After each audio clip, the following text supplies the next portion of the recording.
will deliver remarks on behalf of the evening division of the graduating class.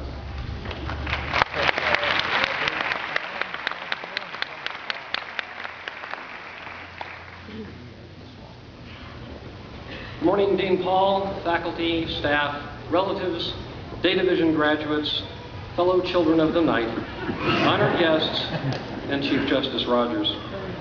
I have to admit that I struggled a bit in coming up with this speech. And as I often do when I struggle with anything, at least anything unrelated to computer programming, I turn to my most trusted advisor, my wife, Susan, to whom I have been married for longer than most of you graduates have been alive. And she suggested that I speak to you as I would speak to our children, who are, after all, roughly your age. I thought that was good advice, so if you'll bear with me just a moment.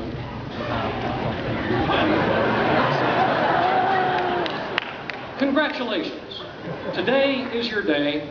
You're off to great places. You're off and away. You have brains in your head. You have feet in your shoes. You can steer yourself any direction you choose. You're on your own, and you know what you know, and you are the guy who will decide where to go. Now, it has actually been quite a while since I read Dr. Seuss to my children. In fact, last year at this time, I was attending the graduation of my son, Ben, from law school in Chicago. Ben and I both started law school in the fall of 2004, and while my fellow evening division students know this story, I have to tell the rest of you that even though we were in different programs in different schools in different cities, at the end of our first years, we had exactly the same grade point average to the 1,000.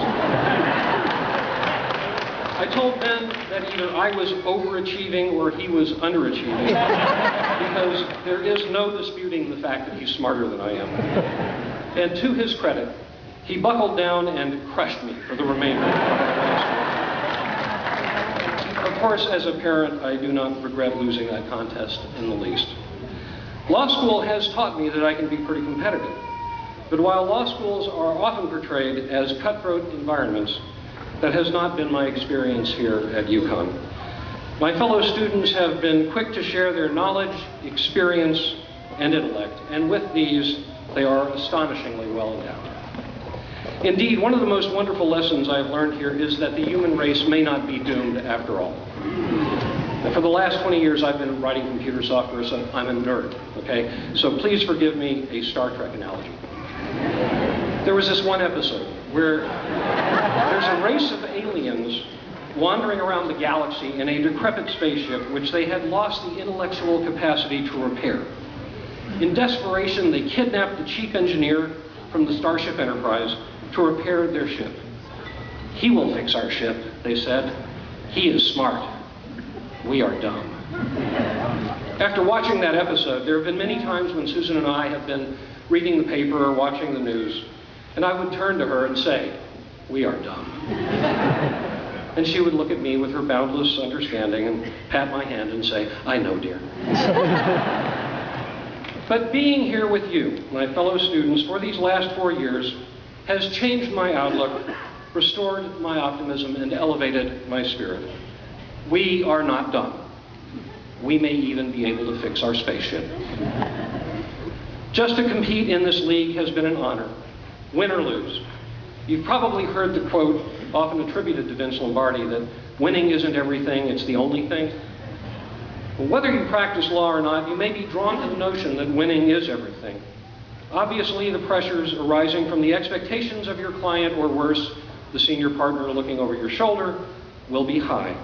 You will be expected to win, but sometimes you will lose. It is inevitable.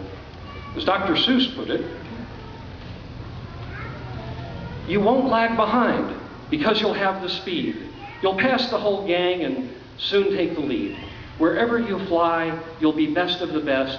Wherever you go, you will top all the rest, except when you don't, because sometimes you won't. Lombardi was only half right. Winning isn't everything. If anything is going to be everything for you, let it be your family or your community or your compassion for your fellow human beings.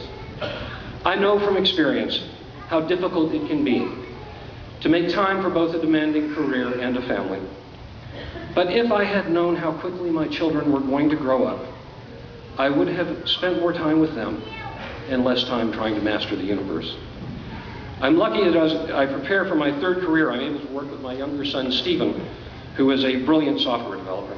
And I hope that he's going to take my place in the software business so I can actually practice law. I'm also lucky to have been able to include shameless mentions of all my immediate family members in this speech. But since I'm speaking on behalf of the evening division students, I want to say a special thank you to all of our partners, families, and friends. For many of us, the last 4 years have consisted mostly of working all day and studying all night, and some of us probably weren't that much fun to begin with. For most of us, there are just a couple more months of non-stop preparation for the bar, after which many of us will go to work for law firms, which will require no more than 6,000 billable hours per month for no more than the first 5 years. So there is finally an end in sight.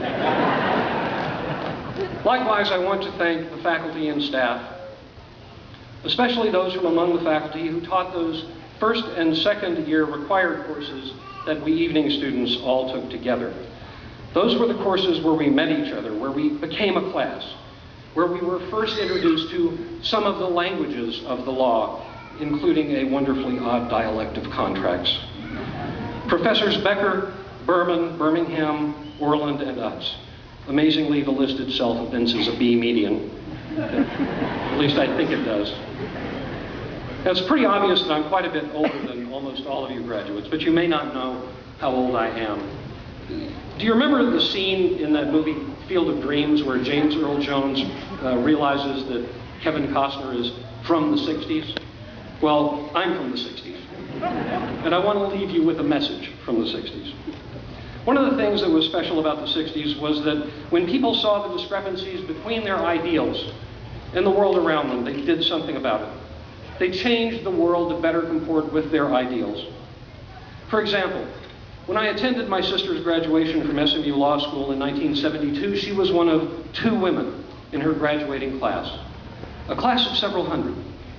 4 years later, I attended my wife's graduation from the same school, and her class was at least 1/3 women. Today, 32 years later, our class is slightly more than half female. And equally remarkable is the fact that here with us today are the first and second female Chief Justices of our state Supreme Court. When you look at us today,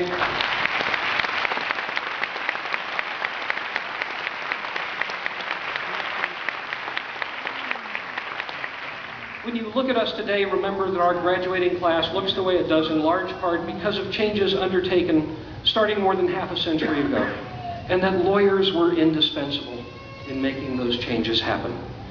Now, obviously, those changes were just first steps. And that period was followed by an era of backlash and retrenchment, from which we may only now be emerging. But there are signs that we are emerging from it. At next year's graduation, our nation will have a different president.